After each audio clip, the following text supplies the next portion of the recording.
നമസ്കാരം. KSRTC bus driver യദുവും mayor Arya രാജേന്ദ്രനും തമ്മിലുള്ള തർക്കത്തിൽ ഗോളടിച്ചത് ഡ്രൈവർ യദുവിന് തന്നെ.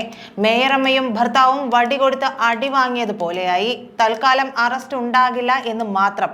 പക്ഷേ പുലിവാല് പിടിച്ചു.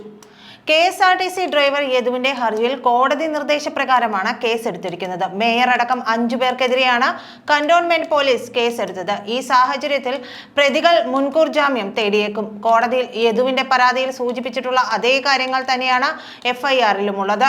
ബസിലെ CCTV ക്യാമറയുടെ മെമ്മറി കാർഡ് പ്രതികൾ സ്വാധീനം ഉപയോഗിച്ച് നശിപ്പിച്ചുവെന്നും സച്ചിൻ ദേവ് MLA ബസിൽ അതിക്രമിച്ചു കയറിയെന്നും എഫ്ഐആറിലുണ്ട്.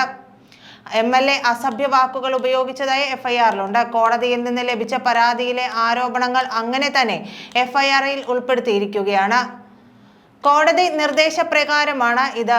തിങ്കളാഴ്ച യദുവിന്റെ ഹർജി പരിഗണിച്ച Thiruvananthapuram judicial first class magistrate കോടതിയാണ് കേസെടുക്കാൻ കന്റോൺമെന്റ് പോലീസിന് നിർദ്ദേശം നൽകിയത്.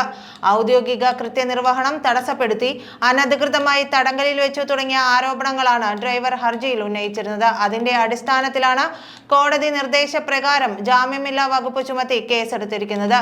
അതുകൊണ്ട് തന്നെ മേയറെയും ഭർത്താവിനെയും പോലീസിന് അറസ്റ്റ് ചെയ്യേണ്ട സാഹചര്യമുണ്ട്. നേരത്തെ ഗതാഗതം തടസ്സപ്പെടുത്തിയതിന് അഭിഭാഷകന്റെ ഹർജിയിൽ ജാമ്യം ലഭിക്കുന്ന വകുപ്പ് ചുമത്തി മേയറും MLAയും അടക്കമുള്ളവർക്കെതിരെ കേസെടുത്തിരുന്നു. അഭിഭാഷകൻ ബൈജു നോയൽ സമർപ്പിച്ച ഹർജിയിൽ കോടതി നിർദ്ദേശപ്രകാരം കന്റോൺമെന്റ് പോലീസാണ് കേസെടുത്തത്. ബൈജുവിന്റെ മൊഴി കന്റോൺമെന്റ് പോലീസ് രേഖപ്പെടുത്തും. കൂടുതൽ സാക്ഷികളെ കണ്ടെത്തി മൊഴിയെടുക്കാനും പോലീസ് ശ്രമം തുടങ്ങി. CCTV ദൃശ്യങ്ങൾ പരിശോധിച്ച് സംഭവ സ്ഥലത്തുണ്ടായിരുന്നവരെ കണ്ടെത്തിയും സാക്ഷിമൊഴി രേഖപ്പെടുത്തും. അതേസമയം മേയർ ആര്യ രാജേന്ദ്രനുമായി തർക്കമുണ്ടായ ദിവസം KSRTC ഡ്രൈവർ യദു ഡ്രൈവിംഗിനിടയിൽ 1 മണിക്കൂറോളം മൊബൈലിൽ സംസാരിച്ചതായും പോലീസ് കണ്ടെത്തിയിട്ടുണ്ട്. തൃശൂരിൽ നിന്ന് സംഭവം നടന്ന പാളയത്തെത്തുന്നതുവരെ യദു പലപ്പോഴായി 1 മണിക്കൂറോളം ഫോൺ ഉപയോഗിച്ചിട്ടുണ്ടെന്നാണ് പോലീസ് വ്യക്തമാക്കുന്നത്. ഇതുമായി ബന്ധപ്പെട്ട് തിരുവനന്തപുരം സിറ്റി പോലീസ് KSRTCക്ക് റിപ്പോർട്ട് നൽകിയിട്ടുണ്ട്. ഈ റിപ്പോർട്ട് പരിഗണിച്ച് യദുവിനെ സർവീസിൽ നിന്ന് പിരിച്ചുവിടാനുള്ള നീക്കവും നടത്തുന്നുണ്ട്.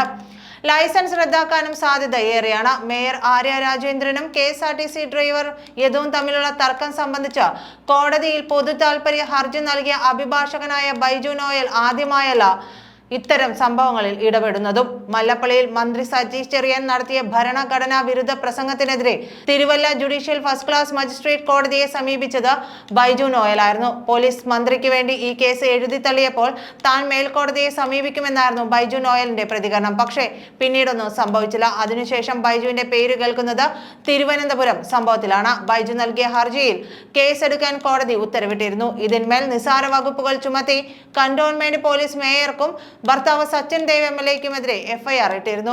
ബൈജു നോയലിന്റെ ഇടപെടൽ കേസ് വഴിതിരിച്ചുവിടാൻ വേണ്ടിയാണെന്ന് ആക്ഷേപം ഉയരുന്നുണ്ട്.